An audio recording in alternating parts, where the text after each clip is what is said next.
তুলে নিয়ে বলছেন হেবে দেখরে সর্প যখন তোমায় আহার হিসাবে ধরে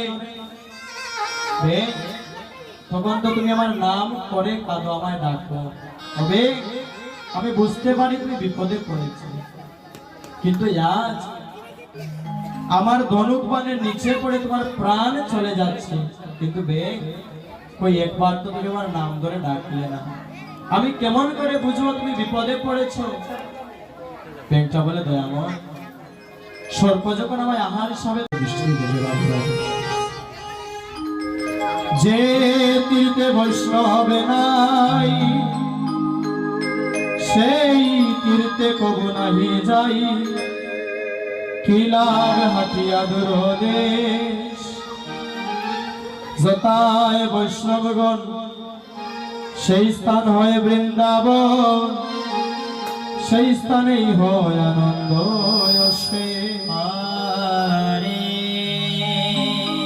আজ আপনাদের মতো সাধুগুরু ভক্ত বৈষ্ণবের আগমনে ভাগ্যবানের শ্রীঅঙ্গনটাই আজ মহা তীর্থস্থানে পরিণত হল। আর দেখবেন আমরা তো অনেক তীর্থস্থানে যাই, যেমন মহাপ্রভুর বাড়ি ঢাকা দক্ষিণ ধাম, যেমন অদ্বৈত ভূমি পন্তীর্থ ধাম, কত কত তীর্থস্থানে যাই। দেখবে তীর্থস্থানে যাওয়া মাত্র প্রথমে আমার নয়নে পড়বে বৈষ্ণবের নয়নে,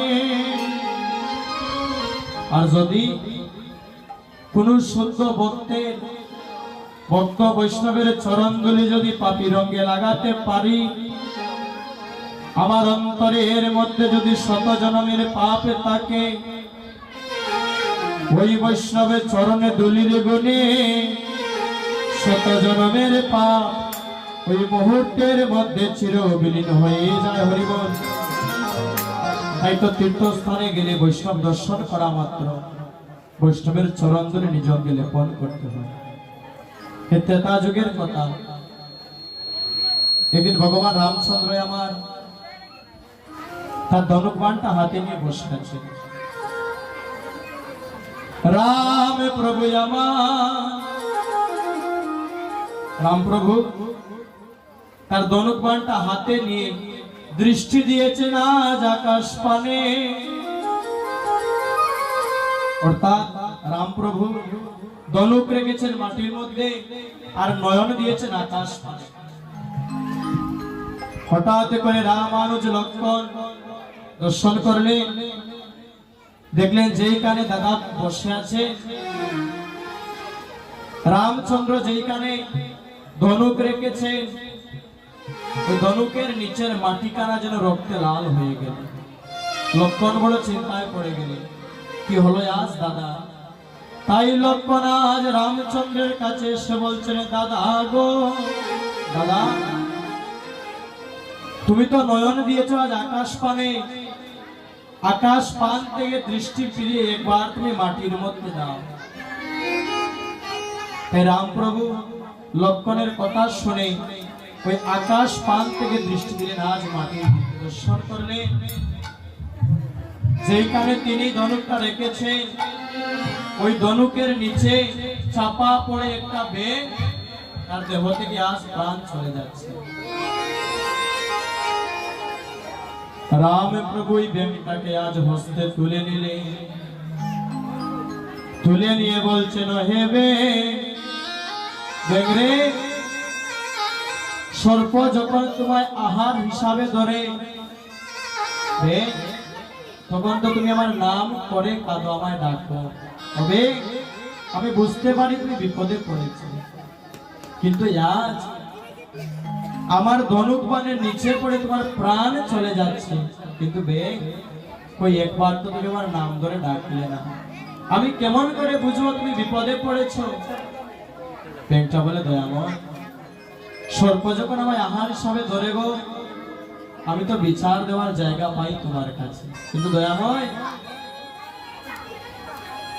আজ যে স্বয়ং তোমার ধনুক বানের নিচে পড়ে আমার প্রাণ যাচ্ছে, প্রভু গো বলো না আমি কার কাছে বিচার দিব?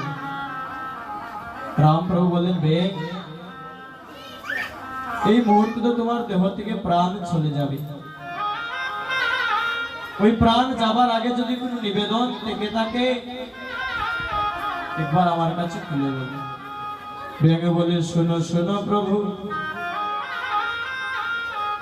কি বলবো আমার দুঃখের কথা।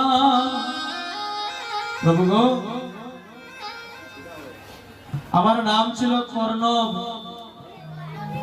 আর আমার দয়াল গুরুদেবের নাম ছিল বিশ্বাবসু। একদিন কি হয়েছে জানো? গুরুর চরণ সেবা করিতে করিতে গুরুদেব হঠাৎ করে নিদ্রায় চলে গেলেন। প্রভু গো, আমি ওই গুরুদেবের চরণ সেবা করতে গিয়ে আমার হাতের নখাঙ্গুলির দ্বারা গুরুদেবের চরণ হইতে রক্ত ভূমির মধ্যে পড়ল। সেদিন আমার গুরুদেব অভিশাপ দিলেন। আমার গুরুদেব অভিশাপ দিয়েছিলেন যে নখাঙ্গুলির আঁচড় আমার অঙ্গে লেগেছে, এই মুহূর্তে আমি তোমায় অভিশাপ দিলাম, আগামী জন্ম যেন তোমার ব্যাঙ খুলে হয়। হরি বল। প্রভু গো, তোমার কাছে চাইবার মতো আমার কিছু নাই, কিন্তু প্রভু যদি কোনো আশীর্বাদ আমায় দিতেই হয়, শুধু আমায় নয়, যদি কোনো আশীর্বাদ আমায় দিতে হয়, আমার গুরুদেবকেও তুমি আশীর্বাদ করতে হবে গো।